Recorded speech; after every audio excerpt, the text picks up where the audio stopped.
The trouble didn't start in the garage. It started when the HOA decided that my very existence was an inconvenience. From the day I moved in, Miriam Cole, the self-appointed queen of the board, had a grudge the size of Texas. My property was always squared away, lawn trimmed, driveway spotless, flags folded crisp enough to cut glass. But what she couldn't stand was my garage, or rather, what I kept inside it. Before we go further, comment where you're watching from. I want to see how far this story travels. I'm an Army commander by trade. Discipline and preparation are second nature. So, when Miriam began sending those polite but poison-tipped letters, please adjust exterior storage. Community standards apply to all residents. I brushed it off as typical HOA nonsense. But soon came the fines. A parking citation I never saw, a storage violation for my closed garage, and a threat about unapproved items visible from the street. Each notice ended with the same message. We don't want trouble, but we'll make things uncomfortable. I documented everything. Every letter. Every timestamp. I filed official complaints and photographed every page. Then one morning, I walked outside to find my windshield shattered, 2 tires slashed, and a note scrawled in marker. Next time, we take more. I filmed everything, uploaded the footage from my porch cam, and handed it straight to the sheriff. He gave me a grim warning. Bullies like this escalate, if unchecked. Keep your cameras rolling. After that, the neighbors' tone shifted. Some offered quiet sympathy. Most just looked away. Board has clout, one man muttered. A retired teacher whispered, Miriam likes to keep things tidy. That same tired excuse people use when they're too afraid to stand up. I wasn't about to play vigilante, not yet. I just tightened security. Motion lights, upgraded cameras, cloud backups, signs that read private property, video surveillance. I told my daughter to stay alert and call the sheriff if anyone claiming to be board enforcement came knocking. She rolled her eyes, but she knew I meant business. Still, something changed. You could feel the watchful eyes. Miriam started showing up at neighborhood events with that smug smile and a clipboard, handing out warnings like candy. At the next HOA meeting, I laid everything out, police reports, photos, timestamps. Miriam smiled like someone who's never lost. We're concerned about community safety, she said. You're making enemies. That line stuck with me. So I prepared, the way I always do. I called Marcus, an old friend from my unit. A contractor now, still sharp, still sleeps with a rifle under the bed. Not because I expected an attack, but because it's better to face certain problems with another pair of trained eyes. We walked the property, adjusted camera angles, and fixed blind spots. Marcus insisted on adding a hidden feed aimed square at the garage and another covering the alley. We laughed about living in a spy movie, jokes to keep the nerves from taking over. I thought the cameras and common sense would be enough. I was wrong. We were in the kitchen, reviewing the feeds, when a dull thunk echoed from the garage, the sound of a forced latch. My blood froze. I glanced at the screen, 4 men in reflective vests, moving with precision, flashlights cutting through the dark. Without hesitation, I opened the small safe upstairs and retrieved my 2 old service pistols. Years of training took over. Check, load, conceal. I tucked one at the small of my back and kept my stance relaxed. Marcus caught my eye. No words, just a nod. We moved together down the stairs, slow, deliberate. The metallic grinding grew louder, the unmistakable sound of a pry bar biting into steel. Voices followed. Check the racks. Commander keeps unregistered weapons here. HOA wants them confiscated. HOA wants my guns confiscated. My jaw clenched. This wasn't teenage vandalism.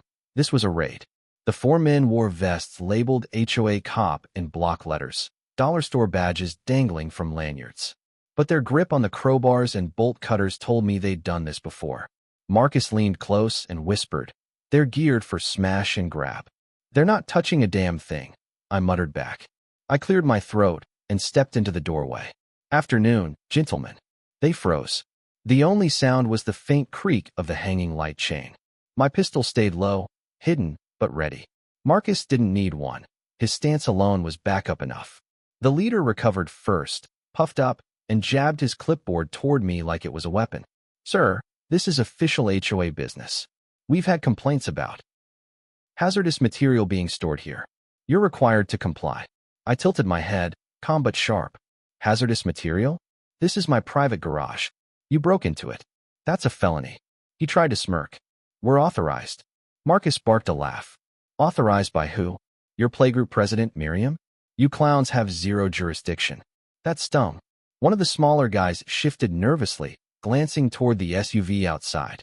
They hadn't expected resistance. Not from me, not from Marcus, and definitely not from someone who'd seen real combat.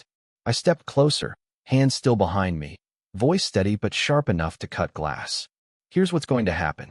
You're going to explain why you thought breaking into my garage was a good idea. You'll do it while standing still. And if any of you so much as twitch, I'll consider it self-defense. That's when one of them snapped. The jittery one with cheap cuffs, lunging like he was about to make a citizen's arrest. Bad move. Training kicked in. I sidestepped, twisted his wrist, and slammed him face first onto the concrete. He howled, cuffs skittering away. Marcus grabbed another by the vest and drove him into the tool bench so hard the pegboard rattled. The last two froze, but then lunged together in a desperate charge. Marcus and I split instinctively, just like on deployment. I hammered a forearm into one man's jaw and swept his leg clean out. Marcus dropped the other with a shoulder throw and a sharp elbow to the ribs that folded him in half. Within seconds, all four were on the floor, bruised and breathless. I pressed the barrel of my pistol into the concrete beside one of them. The metallic clink echoed. His eyes went wide. Listen carefully, I said. Impersonating law enforcement is a federal crime under Title 18, Section 912. Breaking and entering? That's a felony. Add assault, and you're all riding downtown. Their leader stammered. We were just following orders. Miriam said you were a threat. There it was, the rotten root. Miriam Cole. She hadn't just fined me and harassed me. Now she'd escalated to sending her personal goon squad. I holstered my pistol but kept my stance tight. Marcus, call it in. Let's get real uniforms here. The men shifted, calculating escape, but sirens wailed closer. This wasn't over. The fight ended as fast as it started. When the sheriff's deputies stormed in, the fake HOA cops were down, bruised, cuffed, and moaning. My security cameras had caught every second, from them prying the door to Marcus and me stepping in. I handed the deputies the footage, plus the bogus fines and threats Miriam had posted on my door. The deputies didn't mince words. You're all under arrest for impersonating officers, attempted burglary, and conspiracy to commit theft. The charges stacked fast. One had carried a crowbar. That added armed criminal trespass, a charge that could mean real prison time. But it didn't stop there. During questioning, one cracked. Yeah, we slashed his tires. Miriam told us to. Another added. She said it'd scare him off. That sealed the vandalism charges. When investigators dug into their phones, the truth spilled out. Texts traced straight to Miriam Cole.